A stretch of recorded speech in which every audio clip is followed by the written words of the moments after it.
안녕하세요. 사연을 듣고 계신 청취자 여러분에게 인사드립니다. 저는 40대 중반에 접어든 여자로 나름 부유하다면 부유한 조물주 위에 건물주 집안에서 태어났습니다.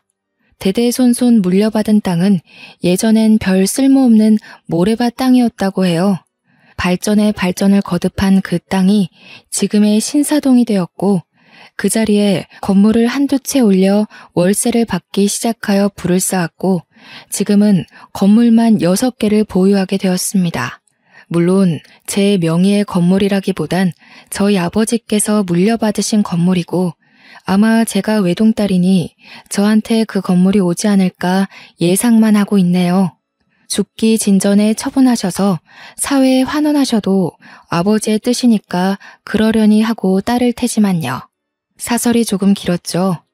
제가 이렇게 썰튜브를 찾게 된 건 다름이 아니라 저에게 아주 기가 막힌 사기꾼이 접근했기 때문입니다. 물론 지금은 일이 다 처리되어서 홀가분하지만 당시에는 정말 죽고 싶을 만큼 힘들었어요. 시원하게 털어놓고 싶어서 이렇게 아름아름 찾아와서 사연을 올립니다. 저희 집이 건물을 여러 채 가지고 있다고 했잖아요. 강남 일대를 둘러싸고 여러 채가 있는데 그중 한 8층짜리 건물을 통째로 쓰고 있는 병원이 하나 있어요. 병원 원장님이 아버지와 막역한 사이고 어린 시절부터 꽤 오래 보고 지낸 사이였습니다. 그래서 노다지 건물을 임대를 해주신 거고요. 제 나이가 30대 중반을 넘어갈 무렵 아버지께서는 제가 하루라도 빨리 시집을 가서 가정을 꾸리길 원하셨습니다. 자고로 여자는 남편이 있고 가정이 있어야 안정적인 삶을 살 수 있다고 믿으시는 분이었습니다. 아버지는 대대로 내려오는 땅을 잘 굴러가며 부를 쌓으셨지만 사실 배움이 짧은 탓에 그걸 평생의 한이라고 생각하며 사셨어요. 그래서 저는 유학도 다녀오고 강남 일타 강사들 밑에서 배우며 공부를 해야만 했습니다. 태생이 똑똑한 머리도 아니었고 노는 게 제일 좋은 천상백수 체질이었기 때문에 아버지 눈을 피해서 엄청나게 놀러 다녔습니다. 하지만 대학 입시에 실패하자마자 쫓겨나듯 유학을 떠나야 했어요. 물론 유학을 다녀와서도 탱자탱자 노는 일에는 쉬지 않았죠. 저는 30대 중반을 넘어서자마자 선을 보러 다녀야만 했습니다. 그런데 죄다 집안은 빵빵할지 몰라도 하나같이 배 나오고 탈모에 조짐이 있는 사람들만 나오는 거예요. 여자가 30에 시집 가는 게 쉬운 줄 아냐면서 저를 꾸짖는 아버지의 말은 그냥 핑계로만 들렸습니다. 자고로 남자가 돈이 많아야 여자가 편한 거라면서 자꾸 외모는 보지도 않고 이상한 아저씨들에게 저를 내보이는 거예요. 아니, 우리 집도 솔직히 내놓으라는 부잣집이나 마찬가지인데 왜 자꾸 돈돈거리는지. 저는 운명의 상대를 만나지 않으면 결혼하지 않겠다고 선포를 했습니다. 그럴수록 아버지는 저에게 압박을 하셨죠. 예를 들면 용돈도 끊고 카드도 정지시켜버린다던가 한국에 들어오자마자 사주셨던 차를 뺏는다던가 하는 유치한 방법으로요. 나가서 놀려면 돈이 필요했고 아버지의 돈줄이 막혀버리자 저는 진짜 취직이라도 해야 하나 하면서 고민에 휩싸였죠. 그러자 어머니께서 저에게 조건을 내거셨어요. 제가 선을 보고 오면 30만 원씩 용돈을 주시겠다는 거예요. 냉큼 하겠다고 했고 저는 매주 선을 보러 다녔습니다. 선자리에서 운명을 만날 확률이 얼마나 된다고 생각하세요? 저는 0.001%의 확률도 안 된다고 생각하거든요. 그날도 그냥 30만 원 벌자고 선자리에 나가서 시간을 때울 준비를 하고 있었습니다. 유학 생활을 같이 했던 친구들과 만나서 놀기로 했기 때문에 메이크업도 의상도 완벽하게 준비해서 나갔죠. 그런데 선자리에 나온 사람이 제가 생각한 대머리나 배 나온 아저씨가 아니라 멀끔한 동년배 남자였습니다. 저는 여태 썩은 과일들만 보다가 싱싱한 과일을 보니 눈이 돌아간 사람처럼 그 자리에 몰두하게 되었어요. 남자는 우리 아버지가 세를 내어준 병원에서 일을 하는 의사였습니다.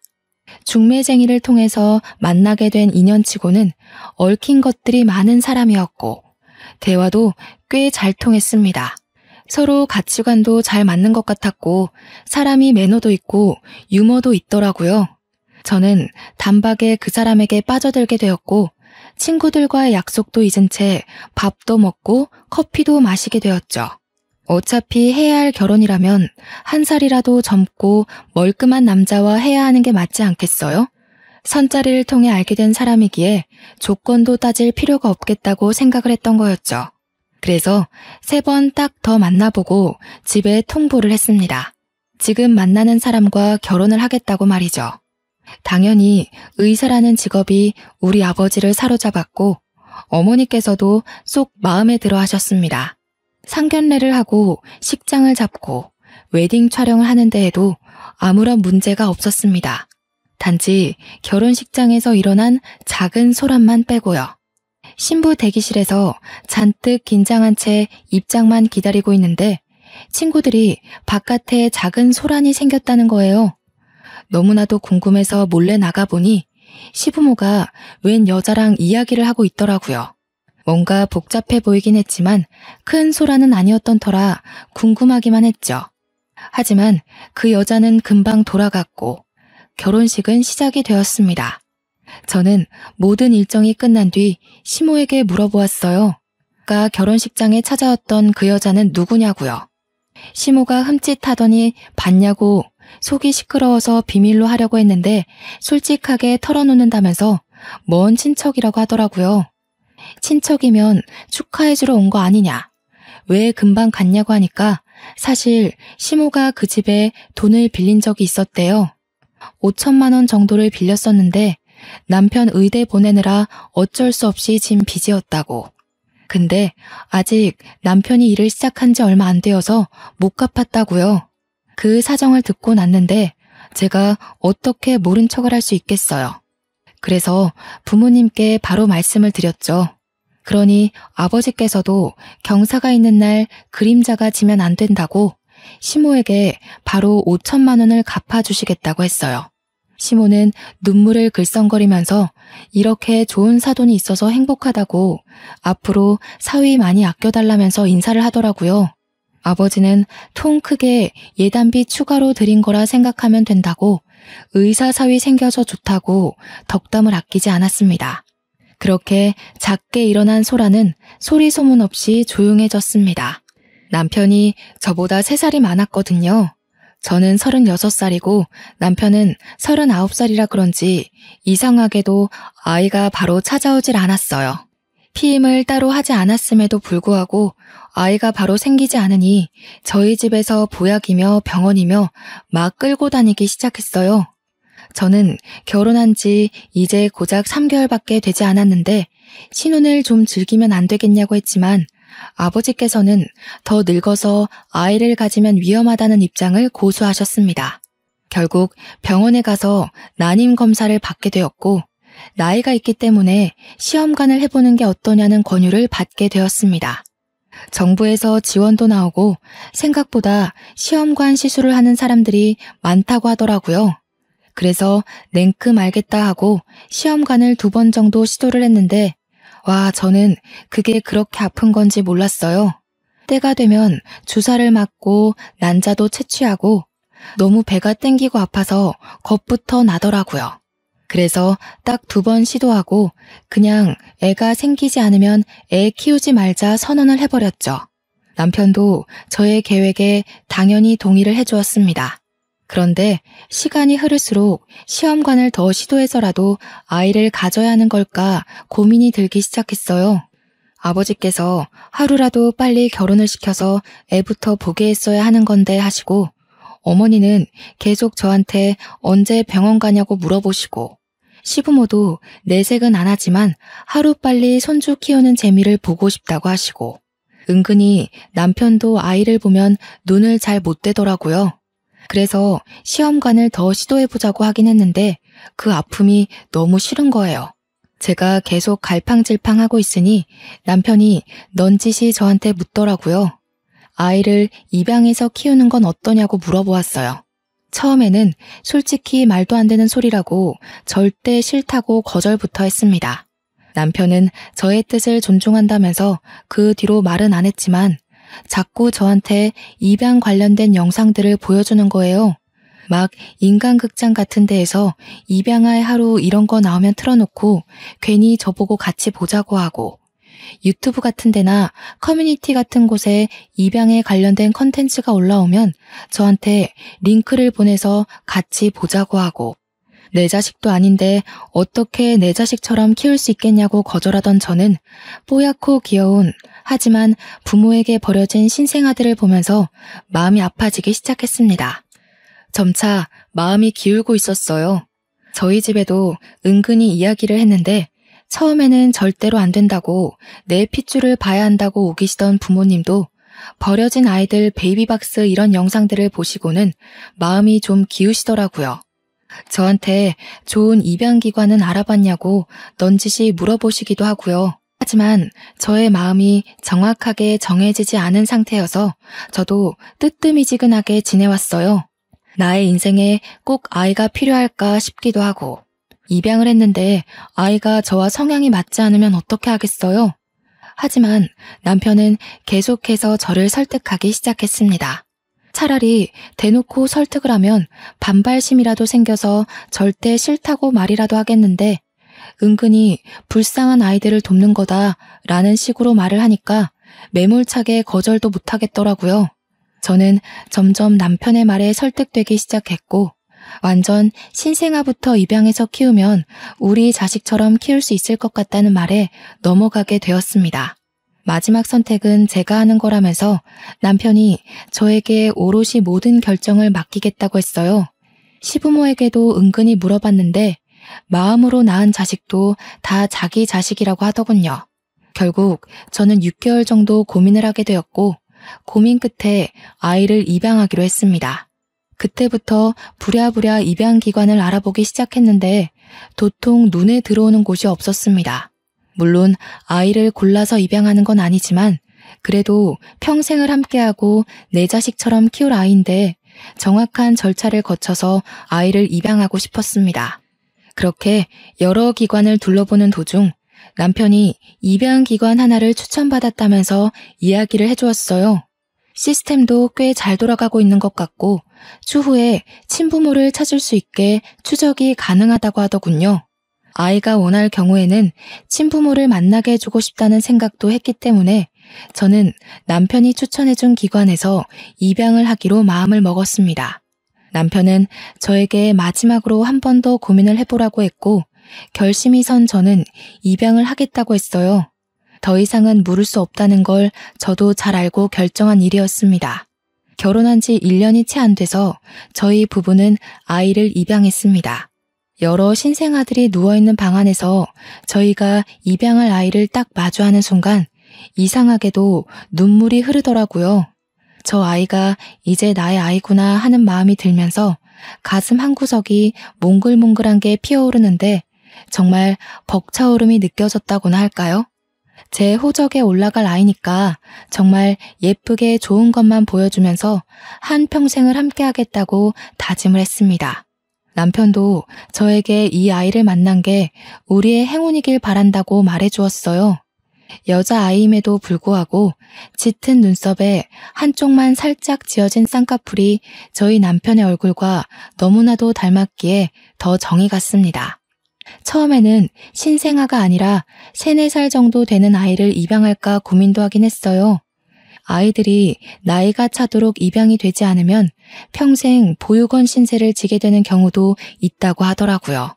그럴 경우 성인이 되어 보육시설을 떠날 때 자립금 조금 받아서 홀로 서기를 해야 한다고 들었어요.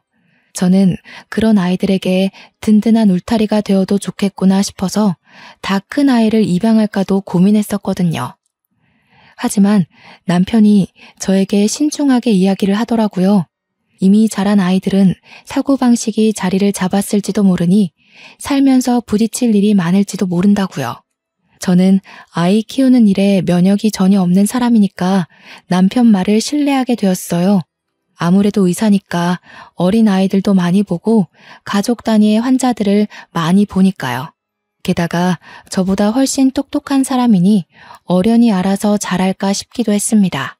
저는 남편의 말을 듣고 신생아를 입양했고 정말 말 그대로 육아지옥에 빠지게 되었어요. 탯줄이 떨어진 지 얼마 안 된 아기는 울다가 태열이 오르기도 하고 엉덩이에 기저귀 발진이 나기도 했어요.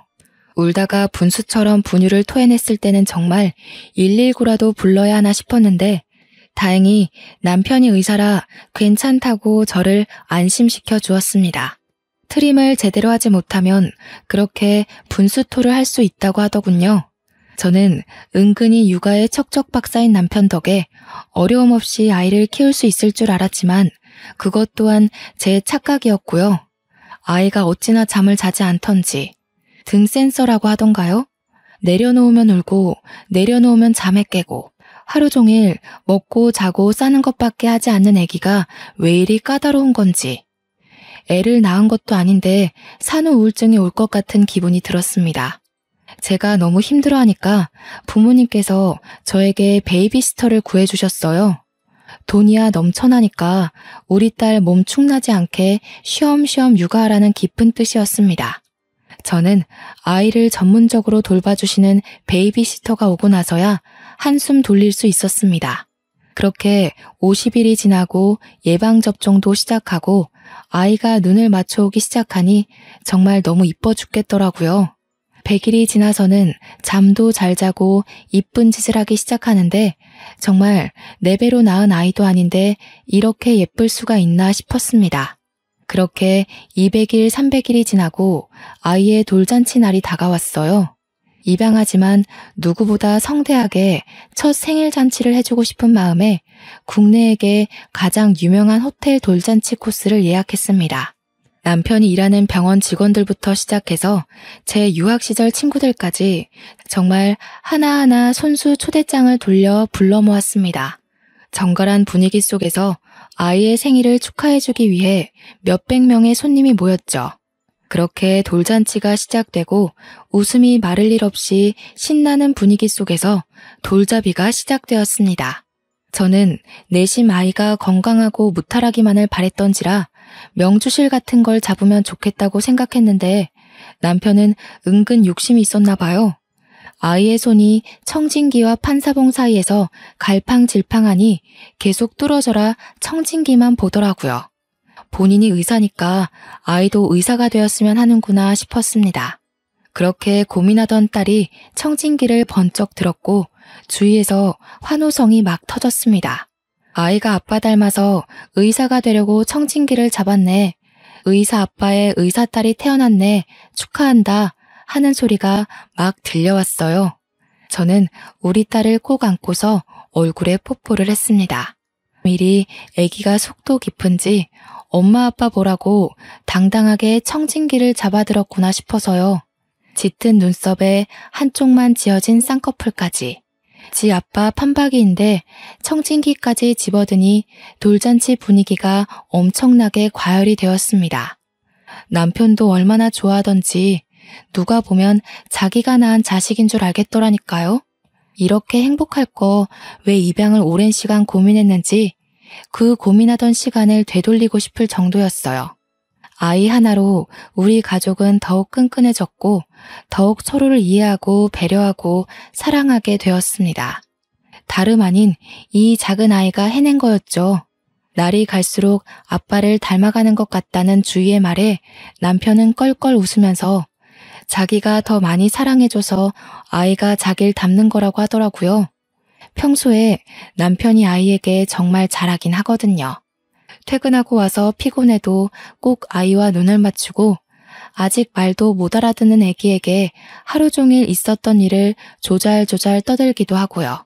하지만 아이와 함께 있는 시간은 제가 더 길고 제가 더 많이 사랑해주고 있는데 그 말이 좀 서운했습니다.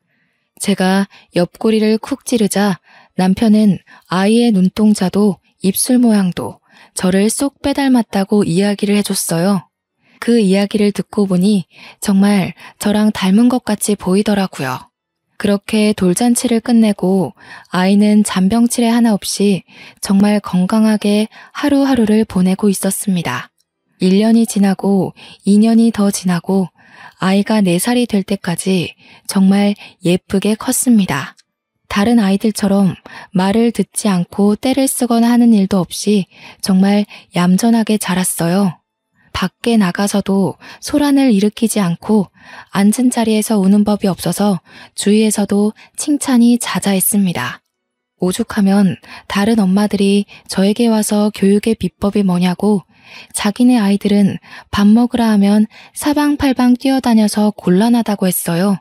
그냥 우리 아이 성향이 그런 건데 싶었지만 그렇게 말해봐야 좋을 게 없을 것 같아서 밥상머리 교육을 따끔하게 하는 편이라고 둘러댔죠. 그런데 그뿐만이 아니라 우리 아이는 정말 남들에게 부러움을 많이 타는 아이였어요. 성심이 착한 것도 그렇고 번듯한 것도 그렇고 배려심까지 있어서 친구들이랑 놀면서 싸우는 법이 없었습니다. 우는 친구들을 달래주기도 하고 혼자 노는 친구에게 다가가 같이 놀기도 하고 정말 제 딸이지만 너무나도 완벽한 아이였죠. 어린이집 선생님이 오죽하면 한 번 환생한 게 틀림없다고 할 정도로 어른스러운 아이였습니다. 5살이 되었을 땐 한글까지 완벽하게 다 떼버려서 저와 남편이 얼마나 놀랐는지 몰라요. 가르쳐 준 적도 없고 학습지도 따로 시킨 적이 없는데 완벽하게 책을 읽더라니까요. 오죽하면 아버지께서 저에게 쏟아부었던 교육비를 손녀에게 쏟아부었어야 했다며 껄껄 웃으셨습니다. 집안에 천재가 나왔다고 시부모도 아이의 진로를 벌써부터 의사로 점찍어 두셨고요. 하지만 저는 우리 아이가 너무 빨리 성숙해지지 않기를 바랐어요. 저한테 어리광도 부리고 저 쇼핑하는 재미도 들었으면 했고요. 공부만이 인생의 전부가 아니라는 걸 알리고 싶었죠. 하지만 고작 5살짜리 아이에게 열심히 설명해봐야 뭘 알겠나 싶어서 좀 더 크기만 기다리고 있었습니다. 남편은 똑똑한 것까지 자기를 닮았다면서 무척이나 좋아했어요. 그 말에 기분이 나쁜 건 오로지 저 하나였죠. 저는 뭐 무식한가요? 남편에게 빈정상했다고 이야기하니까 또 웃으면서 달래주더라고요. 그런 뜻 아닌 거 알잖아 하는데 요즘 들어 딸만 챙기는 남편에게 심통이 나 있었거든요. 저한테 요즘 어린이집에서 별일 없지? 하길래 아무 일도 없다고 여전히 친구들이랑 잘 지내고 있다고 이야기를 해주었습니다. 남편도 요즘 유괴며 납치며 볼썽사나운 일들이 많으니까 아이를 잘 지켜보자고 했어요. 안 그래도 유명한 성범죄자가 출소했다는 이야기를 뉴스에서 본 터라 걱정이 되긴 했었거든요. 그 뒤로는 남편 말대로 주의를 경계하며 아이가 하원하는데 꼬박꼬박 나갔습니다. 평소에 시터분께 맡기던 일들도 제가 나서서 하곤 했어요. 남편이 그렇게 말하니까 은근히 걱정도 되고 속 안에서 두려움이 생기더라고요. 거기다가 저희 집이 건물을 여러 채 가진 부자니까 그걸 아는 사람이 나쁜 마음을 먹을 수도 있잖아요. 그런데 이상하게 요 며칠 동안 아이를 하원시키면서 의문의 시선이 느껴지는 거예요. 누군가 저를 빤히 바라보고 있다는 느낌? 그래서 주위를 휙 둘러보면 아무도 없고 무서운 그런 느낌이랄까요? 귀신이 저를 쳐다보고 있으면 딱 이런 느낌이겠다 싶은 그런 거 있죠. 자꾸만 느껴지는 시선에 경우 없이라도 불러야 하나 싶었는데 남편이랑 같이 하원시킬 때는 또 그런 느낌이 들다 말고 남편은 저한테 요즘 범죄자가 많아서 예민한 거라고 그러다 스트레스 받는다고 조심하라고 했고요. 저도 너무 예민해지고 싶진 않았지만 우리 딸이 점점 미모가 물이 오르니까 걱정이 되더라고요. 도중 제가 너무 신경을 많이 쓴 건지 몸이 급격하게 안 좋아졌어요. 물론 나이가 40대를 넘어섰기에 그럴 수도 있겠구나 싶긴 했는데 약간 미열도 있고 도통 식욕도 없고 그러다가 빈혈기가 와서 휘청거리기도 하고요. 그 와중에도 자꾸 아이를 바라보는 듯한 시선이 느껴져서 제가 아파서 예민한 거구나 하고 생각을 하고 병원에 갔죠. 일단 빈혈 수치도 좀 봐야겠다 하셔서 피를 뽑아서 검사를 하는데 의사가 막 달려오더라고요. 저희 남편이랑 같이요. 남편이 일하는 병원이니까 그럴 수 있지 싶었는데 남편 얼굴이 진짜 환희에 찬 얼굴이었어요. 무슨 일이지 싶어서 물어보니까 동료 의사가 저한테 대뜸 축하한다는 거예요. 축하합니다, 재수씨. 임신이에요, 임신. 바로 산부인과 진료보시면 될 것 같아요. 자식, 축하한다. 동료 의사의 말에 저는 어안이 벙벙했습니다. 남편이 제 손을 잡더니 고생했다고 산부인과 진료를 봐야 알겠지만 아직은 조심해야 할 시기일 거라고 했어요. 저는 질질 끌려가듯 남편과 산부인과 진료를 보러 갔고 아기 집이 튼튼하게 보인다는 말과 함께 임신 7주 판정을 받았습니다. 딱 누군가의 시선이 느껴지던 그 시점에 아이가 생긴 거예요. 한마디로 제가 임신을 해서 예민해진 거였죠. 저는 뱃속에 들어있는 아기의 심장 소리를 듣고 눈물을 줄줄 흘리고 말았습니다. 그런데 약간 복병이 생기고 말았어요. 아이의 임신을 축하받아야 하는데 제가 너무 고령이라서 검사할 게 많았고 정말 최대한 모든 일을 피하고 누워서 안정만 취해야 한다는 소식이었습니다. 더불어 양가에서는 우리 첫째 아이를 어떻게 할 거냐고 물어보았어요. 저는 전혀 상상도 하지 못했던 질문이라 의도를 파악하는데 시간이 조금 걸릴 수밖에 없었죠. 그게 파양에 관한 이야기라는 걸 알고는 양가 부모님께 소리를 버럭 지르려고 했는데 남편이 먼저 선수를 치더라고요. 첫째 파양할 생각 절대 없다고. 쟤도 우리 아이라고. 어떻게 5년을 키워온 아이를 두고 그런 말을 할 수 있냐고 하면서 가슴을 퍽퍽 치대요. 살짝 오버한다는 생각이 들긴 했지만 저도 남편과 같은 마음이었기에 맞다고 고개를 끄덕였습니다. 그렇게 뱃속의 아이와 태교를 하며 안정을 취해가고 있었습니다. 저희 부모님은 제가 혹여라도 무리해서 유산이라도 할까 싶어 저희 집에 시터들을 대거로 늘려주셨고요. 첫째 아이를 예전처럼 놀아주진 못하지만 그래도 시터들이 내내 아이를 돌봐주어서 한결 마음의 안정이 찾아오더라고요. 남편도 저 아이를 위해 더욱 노력을 해주었습니다. 배가 점점 불러오기 시작하고 어느덧 아랫배가 봉긋하게 올라와 제가 둘째를 임신했다는 사실을 주위에서도 알게 되었습니다. 주위 엄마들이 나이가 먹어서도 부부 금슬이 좋다면서 저희를 부러워했어요. 저도 이렇게 갑자기 임신할 줄 몰라서 조금 당황스러웠지만 주위에서 부러워하는데 싫은 사람이 어디 있겠어요. 그날도 다름없이 아파트 놀이터에서 첫째 아이가 노는 걸 지켜보고 있었습니다. 임신 중기가 되었기 때문에 어느 정도 산책도 해줘야 한다고 해서 아이와 낮 시간에 놀이터에 가서 놀고는 했거든요. 그런데 이상하게 시선이 느껴지는 겁니다. 그래서 고개를 휙 돌려보니까 웬 여자가 저 멀리서 저와 아이를 빤히 바라보고 있는 거예요. 임신하면서 예민해서 느꼈던 그 시선이 정말 실제로 존재하는 시선이었던 것이었어요. 저는 놀래서 그 여자를 빤히 바라보고 있었는데 시선이 제가 아닌 저희 첫째 아이를 보고 있더라고요. 근데 그 눈빛에서 느껴지는 감정이 딱 봐도 우리 아이의 친모가 아닐까 하는 생각이 들 정도로 진하더라고요. 제가 급하게 저기요 하고 불렀는데 그 여자가 저를 보더니 제 배를 한번 보고 흠칫 놀라서 뛰어 도망을 가는 겁니다. 제가 계속 저기요 잠시만요 하고 부르는데도 뒤 한번 돌아보지 않고 달려갔어요. 저는 배가 이미 불러있었기에 뛸 수도 없었고 멀어지는 그 여자를 멍하니 바라보고 있었습니다. 그날 저녁 퇴근하고 돌아온 남편에게 낮에 있었던 일들에 대해 이야기를 했습니다. 그런데 남편 얼굴이 약간 사색이 되는 거예요. 남편도 많이 놀랐겠다 싶어서 등을 토닥여 주었습니다. 그런데 그런 와중에도 약간 남편의 반응이 이상하게 느껴졌어요. 저도 물론 놀라긴 했지만 나중에 첫째 아이가 궁금해할 거 생각하면 친모와의 친분을 유지해도 괜찮겠다 싶긴 했거든요.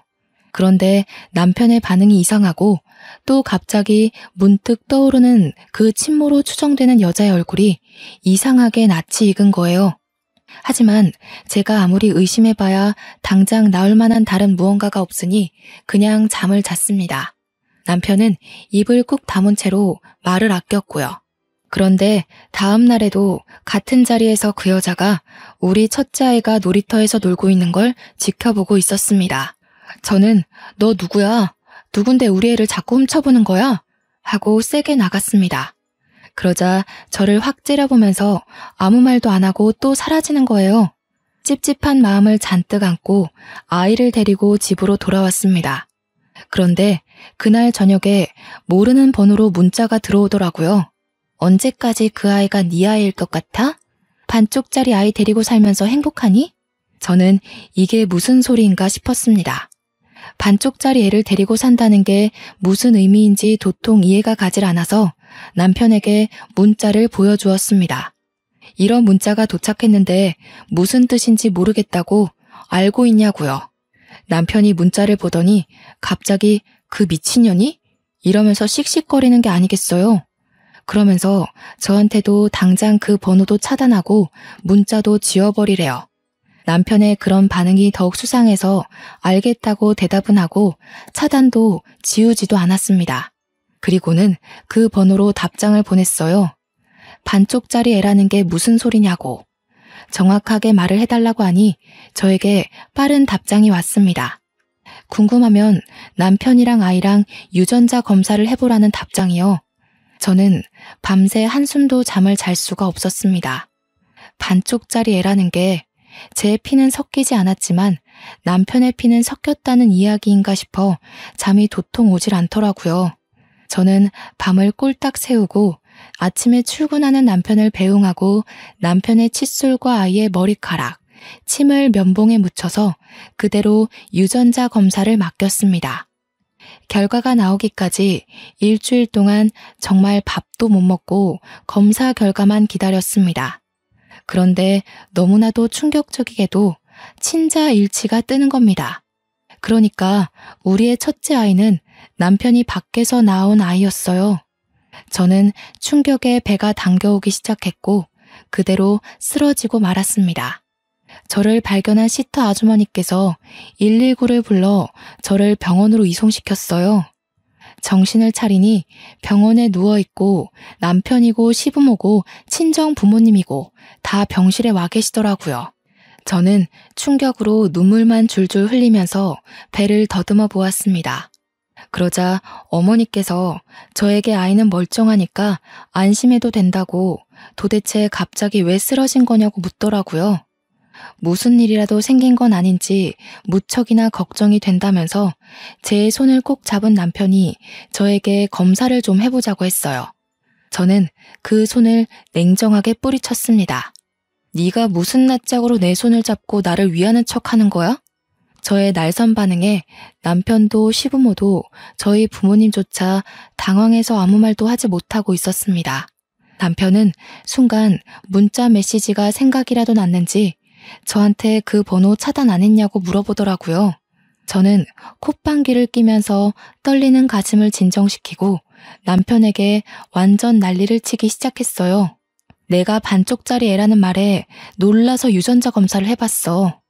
그럴 리 없을 거라고 생각하며 첫째 아이의 머리카락을 뽑아서 네 칫솔과 검식을 보냈다. 그런데 글쎄 친자일치가 뜰 줄이야. 내가 상상이라도 했겠어. 저희 부모님은 경악하시면서 이게 다 무슨 소리냐고 소란을 떠셨어요. 시부모도 남편도 사색이 되어 아무 말도 못하고 있더라고요. 그 순간 알게 되었죠. 남편도 시부모도 첫째 아이가 남편의 친자인 걸 알고 있었던 게 틀림없구나 하는 사실을요. 첫째 아이 입양한 게 남편 친자식이었다고요. 그 여자 데려와. 멀리서 우리 애 지켜보던 그 여자 당장 내 눈앞에 데려오라고. 그랬더니 시부모가 갑자기 막 저를 미친 사람 취급하면서 정신이 나간 것 같다고 임신하더니 어디 약물 부작용이라도 난 거 아니네요. 딱 잡아떼면서 제 망상이라고 하는 게 아니겠어요? 저는 시터분에게 당장 연락해서 유전자 검사 용지를 병원으로 가져다 달라고 했습니다. 그러자 그제서야 날뛰던 시부모가 입을 싹 다물더라고요. 다들 적막한 분위기에 아무 말도 못하고 있는데 갑자기 그 여자의 얼굴이 번뜩 떠오르면서 한 가지 장면이 스쳐 지나가는 거예요. 예상이나 하시겠어요? 바로 결혼식 날 와서 소란을 일으켰다던 먼 친척, 그 여자의 얼굴이 아이를 바라보던 여자의 얼굴과 똑같은 거예요. 저는 순간 소름이 오소소 돋아서 생각나는 대로 막 뱉어내기 시작했습니다. 그 여자, 친모라는 여자, 우리 결혼식 때 왔었지? 어머님이 돈 빌렸다고 5천만 원 갚아야 한다던 그 여자가 친모 맞잖아. 그러니까 저희 아버지도 얼굴 시펄겋게 달아올라서 남편 멱살을 잡고 지금 내 딸이 하는 말이 전부 사실이냐고 했어요. 시모는 멱살 잡힌 남편을 붙잡고 손 놓고 말하라고 애원을 하고 있고 시부는 딴청만 부리고 있었고요. 그렇게 하나하나 퍼즐을 맞추니까 이야기가 딱딱 들어맞더라고요. 5천만 원을 빌린 게 아니라 그 여자한테 임신한 대가로 위자료 준 셈치고 떨어지라고 한 거였던 거였죠. 아이는 남편이 책임지겠다고 해놓고 마치 모르는 아이인 양 저희 호적으로 입양을 했던 거고요. 이게 바로 가족 사기단 아니겠어요? 제가 눈물을 줄줄 흘리면서 솔직하게 다 이야기하라고 하니 남편이 체념을 하고 이야기를 시작했습니다. 그 여자가 누구냐 하니 전 여친이라고 하더라고요. 아버지께서 남편의 뺨을 짝소리나게 때렸습니다. 한 대 더 때리려고 하는 걸 제가 막았어요. 일단 이야기부터 다 듣고 나서 하라고요. 남편은 이야기를 이어나갔습니다. 전 여친네 집이 엄청나게 가난했는데 남편이 의사고시에 합격하기 전부터 뒷바라지를 하던 여자였다고 하더라고요. 남편은 지극정성으로 자기를 내조해준 여자를 취직하고 얼마 지나지 않아 버린 것이었습니다. 이유는 당연히 저와 선을 보았고 제가 황금 동아줄이라는 생각을 떨쳐낼 수 없어서 팔자 한번 펴보려고 저랑 결혼한 거였대요. 중매쟁이한테 찔러넣은 돈으로 좋은 자리를 얻어낸 거였다고요. 막상 만나보니 구김살도 없고 돈도 정말 많아 보여서 전 여친 보고 이만 헤어지자고 했는데 임신을 했다고 하더래요. 그래서 지우라고 하니 절대로 못 지운대서 그럼 낳고 나면 남편이 키우겠다고 했대요. 전 여자친구한테 가난하게 평생 살았는데 자식만큼은 부잣집에서 키우는 게 좋지 않겠냐고. 결국 우리 집에서 준 5천만 원을 결혼식장에 찾아온 전 여친에게 위자료라고 던지고 아이를 입양하게 된 거라고 했어요. 전 여친도 아이가 부잣집에서 편하게 살았으면 하는 마음에 입양을 보내놓고 제가 임신을 하니 친자식과 차별할까 싶어서 찾아온 거였대요. 근데 제가 첫째 아이와 너무 잘 지내고 행복해 보이니까 그 자리가 자기 자리였으면 하는 마음에 문자를 보낸 거였다고 하더라고요. 저한테 문자를 보내고 나서 남편이랑 연락을 했다고 하대요. 우리 부모님은 그 이야기를 다 듣자마자 병원에 있던 물건들을 마구잡이로 남편에게 던졌어요. 당장 이혼하라고 소리를 고래고래 지르면서요. 저는 아이가 듣고 있으니 제발 조용히 해달라고 했고 남편에게도 이야기를 했습니다. 곱게 이혼해주지 않으면 나는 변호사 당장 선임할 거고 이 모든 책임을 다 물어내게 할 거야. 어떻게 할래? 더럽게 소송전 가서 빈털터리 될래? 아니면 곱게 이혼해줄래? 그랬더니 남편이 곱게 이혼을 해주겠다고 하더군요. 바로 남편은 짐을 싸서 시댁에 가게 되었고 저는 집에 홀로 남아 첫째 아이의 거처를 어디로 해야 할지 고민을 하고 있었습니다. 그런데 남편의 전 여친이었던 여자가 저에게 전화를 하는 겁니다. 원하시던 대로 저희는 이혼하기로 했는데 무슨 일로 전화를 하셨죠? 그 이야기는 이미 들었어요. 다른 건 아니고 시댁에서 저한테 난리를 치는데 얼마나 난리를 피우신 거예요? 그 이야기를 하려고 전화한 건 아니고요. 아이는 저희가 데리고 가서 키울게요. 저는 그 말에 약간 의구심이 들었어요. 시댁에서도 난리를 쳤다. 아이는 저희가 라는 대목이요. 그래서 한번 찔러보았습니다. 너희 나 몰래 계속 연락하고 지냈니? 그럼 제가 어찌 알고 당신의 동네를 찾아갔겠어요. 그 말은 즉슨 남편과 전 여친이 꾸준히 연락을 하고 있었다는 말을 인정한 거 아니겠어요? 저는 너무 화가 나서 손이 벌벌 떨렸습니다. 첫째 아이에겐 미안하지만 아이의 짐을 싸서 시터의 손에 쥐어주었어요. 당장 시댁 앞에 애를 데려다 주고 오라고요. 저는 남편이 일하는 병원을 찾아가 원장실을 두드렸습니다. 원장 선생님은 저희 아버지의 오랜 벗이었기에 저는 모든 걸 다 털어놓았어요. 그랬더니 원장 선생님께서도 병실에서 난리가 났었다는 이야기를 들었다며 어떻게 하는 게 좋겠냐고 물어보시더라고요. 이미 아버지께서 찾아오셔서 제가 원하는 대로 해주라고 하셨대요. 저는 제 전남편을 잘라달라고 했어요. 그리고 그 어디에도 취직하지 못하게 막아달라고 부탁까지 드렸습니다. 전남편과는 협의 이혼을 진행하기로 했지만 저는 바로 변호사를 선임해서 소송을 걸었습니다. 그 집 식구들 비렁뱅이 근성 어디 안 갈 게 뻔하니 저한테 재산 분할이라도 요구할까 싶어서요. 당연히 제가 소송 건 걸 알자마자 재산 분할해달라고 난리를 치는 걸 저희 변호사님께서 다 처리를 해주셨습니다. 땡전 한 푼 못 받고 병원에서도 쫓겨나게 되었고요. 의료계 아름아름 원장님께서 소문까지 내주셨고 큰 병원에서는 남편을 취직시키지 않겠다고 했습니다. 저는 거기서 멈추지 않고 전국의 의료진들이 상주한다는 커뮤니티에서 글을 올려 남편의 파렴치한 행동을 알렸습니다. 결국 전 남편과 전 여친이 저를 찾아와 싹싹 빌었지만 저는 용서해주지 않았습니다. 나중에 그 여자가 저한테 너도 임신했으니 자기 맘 잘 알 거 아니냐고 하는데 화가 나서 뺨을 짝소리나게 쳐버렸어요. 그래도 키운 정이 있어서 첫째 아이한테 모든 걸 털어놓지 않았다는 걸 감사하게 여기고 살아. 너네 평생 죗값 치르며 살고 뱃속에 있는 내 아이 양육비나 잘 준비해둬. 저는 전 남편에게 양육비 청구 소송을 걸었고 이혼 당시에 책정된 양육비 150만 원을 매달 달라고 내용 증명을 보냈습니다. 그 둘은 지금 수도권은커녕 지방에 있는 대형 병원에서도 불러주지 않아 일을 할 수 없는 상태라 양육비가 과하다며 우는 소리를 했지만 저는 받아주지 않았고요. 매달 내용 증명을 보내고 있는 중입니다. 저는 무사히 출산을 했고 홀로 애를 키우고 있지만 시터 이모님이 정말 성심성의껏 잘 돌봐주셔서 아이는 구김살 없이 잘 크고 있습니다. 아직 아버지께서는 저의 가정에 미련을 버리지 못하시고 선자리를 들이밀며 집착 중이긴 하십니다. 만약 제 처지를 다 이해해주는 번듯한 남자가 나타난다면 재혼을 해서 아이에게 든든한 아빠라는 울타리를 만들어주고 싶은 생각이 있습니다. 그 두 연놈들은 어떻게 지내는지, 우리 첫째는 잘 크고 있는지 문득 궁금하면서도 좋은 꼴로 살고 있지 않기를 바라고 있습니다. 첫째 아이가 얼마나 컸는지 궁금하면서도 미운 마음이 아직 있는 걸 보면 제 아이나 잘 키우면서 살아야겠죠. 여러분, 세상에 풍파가 얼마나 많습니까? 사기꾼들도 참 많고요. 사기를 당하는 건 잘못된 게 아닙니다. 친 사람이 잘못인 거지.